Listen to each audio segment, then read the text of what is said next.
Hello friends, आप सब कैसे हैं। उम्मीद करती हूँ आप सब लोग स्वस्थ होंगे।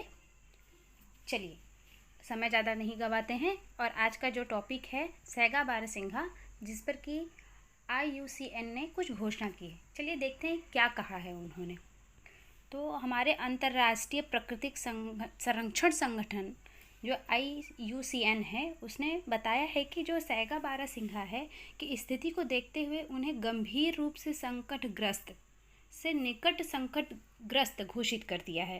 अर्थात ये बोला है कि पहले से बेहतर इनकी स्थिति हो चुकी है और ये सकारात्मक बात है सैगा बारहसिंघा प्रजाति के लिए।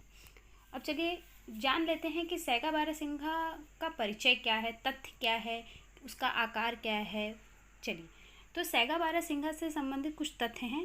पहला हम लेते हैं इस परिचय इसका देते हैं। सैगा बारहसिंघा एक बड़ा ही घुमंतू शाकाहारी प्रजाति का प्राणी है और इसका निवास स्थान मुख्य रूप से यूरेशिया के स्टेपीज में पाया जाता है।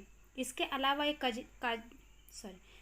इसके अलावा ये मंगोलिया, रूसी संघ, तुर्कमेनिस्तान और उज़्बेकिस्तान के साथ साथ कजाकिस्तान में भी पाया जाता है। ये इसका परिवार जो है वो बोविडे परिवार से संबंधित है। इसकी कुछ उप प्रजातियाँ भी हैं, जैसे टाटा सिकारा, तट सिकारा। ये मैक्सिमम प्रजातियां हैं जो पाई जाती हैं। एक प्रजाति है इसके साथ है सैगा टटरिका मंगोलिया, जो सिर्फ मंगोलिया में ही पाई जाती है और कहीं भी नहीं पाई जाती है। और इसका जो रूप है, इसकी जो नाक है वो असामान्य रूप से झुकी हुई है, जिससे आप देखेंगे तो लगेगा कि ये ऊंट है, लेकिन इसका जो आकार है शरीर का वो बकरी के समान है। अब ये तो इसका परिचय हो गया। क्यों इसको संकटग्रस्त में रखा गया था, चलिए वो देख लिया जाता है। सैगा बारहसिंघा है 1991 में, जिस समय रूस का पतन हुआ था, उस समय इसकी प्रजाति में 95% की कमी हुई थी। कारण क्या था कि इसके मांस का और इसके सींग का अवैध तरीके से शिकार करके व्यापार किया जाता था। फिर उसके बाद 2015 में महामारी हुई, जिसमें 200,000 से भी अधिक जानवरों की मृत्यु हो गई। तो हमारे अंतर्राष्ट्रीय प्राकृतिक संरक्षण संघ ने इस प्रजाति को संरक्षण देने का विचार किया, जिसके लिए उन्होंने कई प्रयास किए। उन्होंने अवैध शिकार कानून बनाया, जिसके तरह उसको लागू किया, उसमें प्रतिबंध लगाए और इनका संरक्षण क्षेत्र बढ़ाए।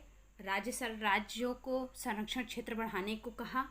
इसका प्रयास ये हुआ कि हाल ही के कुछ वर्षों में इसकी संख्या में बहुत ही ज़्यादा वृद्धि हुई, लगभग 1.9 मिलियन की वृद्धि हुई। और अभी हाल ही के 2023 के गणना के अनुसार ये 15,554 मिलियन के आसपास इनकी संख्या बढ़ गई है, जिसका बहुत ही सकारात्मक प्रभाव पड़ा है।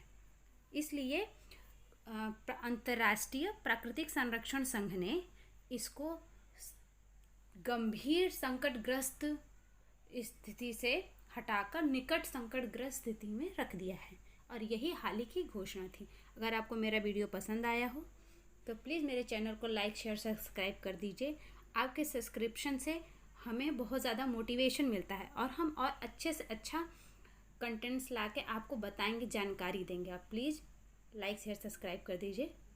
धन्यवाद।